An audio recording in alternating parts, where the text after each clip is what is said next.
the father of the space age. That's what they call him. You know what he said? I'm not the father of the space age.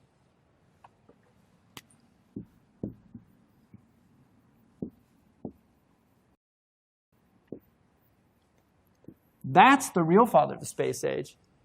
Okay, now this guy, who was at Cal Poly Tech, right?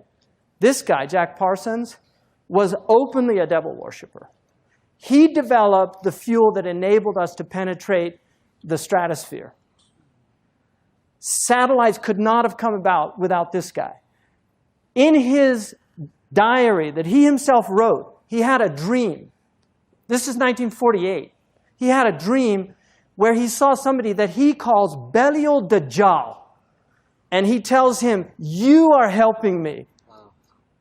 Okay, I'm not making this up. You think I'm making this up? Wallahi, I'm not making this up. You go look it up yourself. Okay, so where's all this stuff coming from? Seriously, where's it all coming from?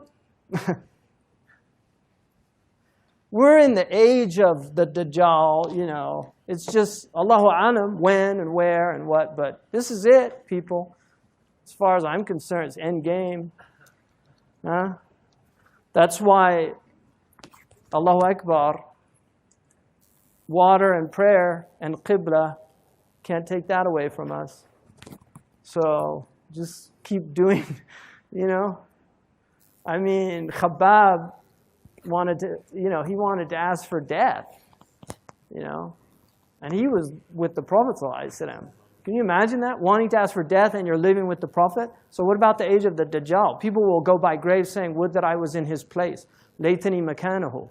So we need to prepare as much as we can. You know, but the technology, if you study where all this technology comes from, okay, you know, read about the magic and the Enlightenment period. All these scientists were magicians. They were all into black magic. You read about Francis Bacon. I just read a biography of Francis Bacon called Knowledge is Power, Magic and the Creation of Modern Science. Francis Bacon was reading all these magical books. 2001: A Space Odyssey. What's his name? No, the guy that wrote it. Arthur C. Clarke. Arthur C. Clarke, great technologist. He actually has most of the patents that enabled the satellites, right? If you look at his interview with BBC in 1961, where he predicts the internet, he predicts the cell phones, he predicts texting. He said that by the year 2000, people are going to have handheld devices that enable them to talk to anybody anywhere, right? Arthur C. Clarke said, and he has 3 laws of technology. One of his laws is no technology reaches a level of complexity except it becomes indistinguishable from magic. So, you know, I don't know. I'm not a big fan. I'm not a Luddite, right? I'm using a microphone right now. I'm not a Luddite. But this whole worshipful attitude towards technology, to me, is really stupid. And if you want to read an interesting book, it's called Giving Up the Gun, which is about the fact that the Japanese chose consciously to ban the gun. And they did it because of the samurai lobby. Because the samurais thought it was disgusting that a man could spend 30 years becoming a master swordsman and some idiot could pick up a gun and just kill him. They just thought it was just so unaesthetic. And so they outlawed the gun, even though the Japanese were making the best guns in the 16th century on the entire planet. They had solved the problem of the water because they used to go out when it was wet or damp and the powder got damp. They actually had waterproof powder kegs in their guns in the 16th century. And we know Japanese technology. I mean, it just took them a little while to get used to the cars, and now they're making better cars than any of the American cars.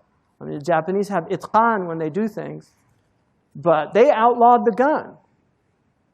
This whole idea that because it exists, oh, why do we do it? Because. You know, it's like these people say, why did we climb Mount McKinley?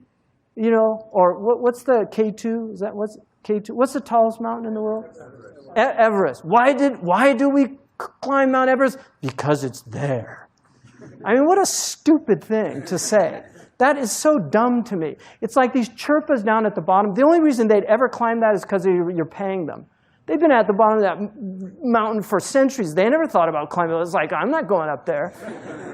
You know, and what do they get up there? You know, they get up there and they can't breathe. First indication you're probably not supposed to be there. But they literally get blown off the mountain by wind.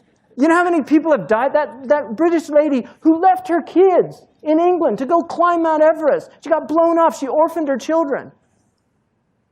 SUBHANALLAH. Well, because, oh, we should do it just because we can. Just do it.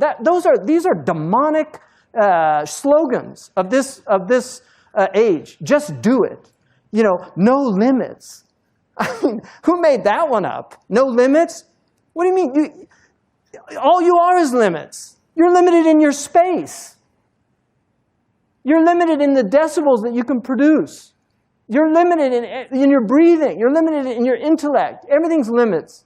No limits? What are you talking about? Stupid people. Seriously, just mad people. Anyway, time to pray.